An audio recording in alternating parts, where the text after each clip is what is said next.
Assalamualaikum everyone. This is Atia Jannat Turpi, who is currently a second year student of mathematics in Shah Jalal University of Science and Technology, Sylhet. Today we are going to discuss a topic which is called macroeconomic activities from the chapter Introduction to Macroeconomics. Today we are diving into the world of macroeconomics. While microeconomics focuses on individual choices, macroeconomics looks at the big picture, the entire economy of a country. In today's session, we'll be specifically exploring macroeconomic activities, which is basically divided into two parts. Number one is objectives of macroeconomics, and number two is instruments of macroeconomics. So, over the next full video, we'll be discussing about what an economy tries to achieve, its objectives, and the powerful tools or instruments government and central bank use to make those goals a reality. So let's get started by defining what these macro activities actually aim to solve. For that, we need to understand what is macroeconomics. Basically, macroeconomics is the branch of economics that deals with human behavior and choices as they relate to highly aggregate markets or the entire economy. It is concerned with the overall performance of a economy. Here, the economic agent is country, which is basically government and all other economic agents. Before we look at specific goals, it's important to understand the scope.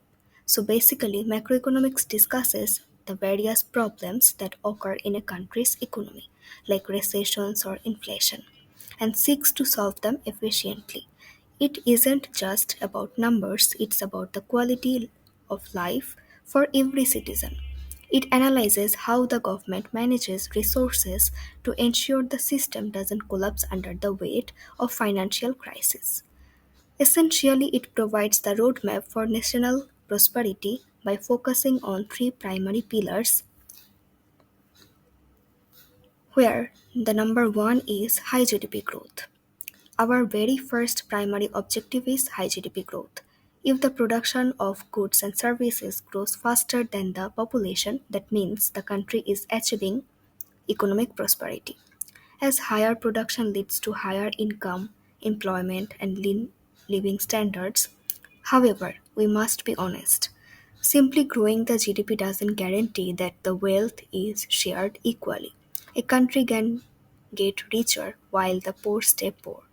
However, with a growing economy, the redistribution of income becomes much easier for the government to handle through social programs. Growth is the engine that makes all other social improvements and jobs possible. So, now if we talk about the second objective, which is called low unemployment. Following growth, our second most important objective is low unemployment. When an economy grows, it creates a demand for labor. When people have jobs, they have income. When they have income, they consume, which further fuels the growth we just discussed. High employment increases the total supply of goods in society, developing a higher quality of life. However, it's a very common misconception that we need 0% unemployment. Realistically, full employment doesn't mean absolute zero. There is always a small, natural amount of unemployment as people switch jobs. Our goal is to keep this as low as possible so that growth translates into actual livelihoods. So, moving to the next one, the third objective, which protects the value of that growth and those wages, is price stability. Now, the question is, why is this important? Because both extreme price inflation and currency inflation act as massive deterrents to development. If prices become double overnight, your savings and hard earned wages become worthless. Price stability refers to the absence of large volatile fluctuations in the overall price level. Most modern economies target a low, predictable rate of around 2%. This predictability allows businesses to plan for the future and consumers to spend without the fear that their money will lose its value by tomorrow. So now that we know the goals, which are high GDP growth, low unemployment, stability of prices, now the question is, how do we get there? Okay, the answer is very simple. Basically, we use policy instruments. We can think of this as the wheel and the brakes of the economy. There are two major instruments, which are number one, fiscal policy, and number two is monetary policy. While they have different managers, but they must work in harmony. So let's look at to the first one, which is called fiscal policy. So basically, fiscal policy is directly related to the government budget. In many regions, this is managed by ministries like the Ministry of Finance and Planning. It is divided into two parts. First one is government income, where government income means the money that government receives to run the country and provide services. There are some direct taxes such as income tax, corporate tax, etc., as well as some indirect taxes such as VAT, GST, customs duty, subsidies, license fee, etc. Second is government expenditure. This is the money spent on economic development and public welfare, such as building roads, highways, hospitals, schools, defense, etc.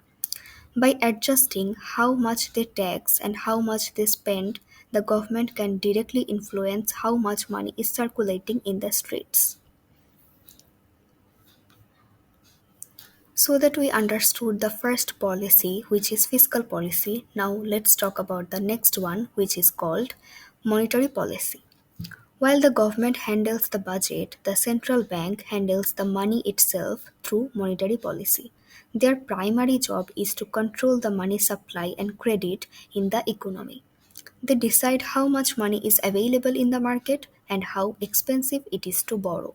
They also decide what amount of money will be supplied to the market. If the economy is slowing down, they might make it easier to get credit. If the inflation is too high, they tighten the supply.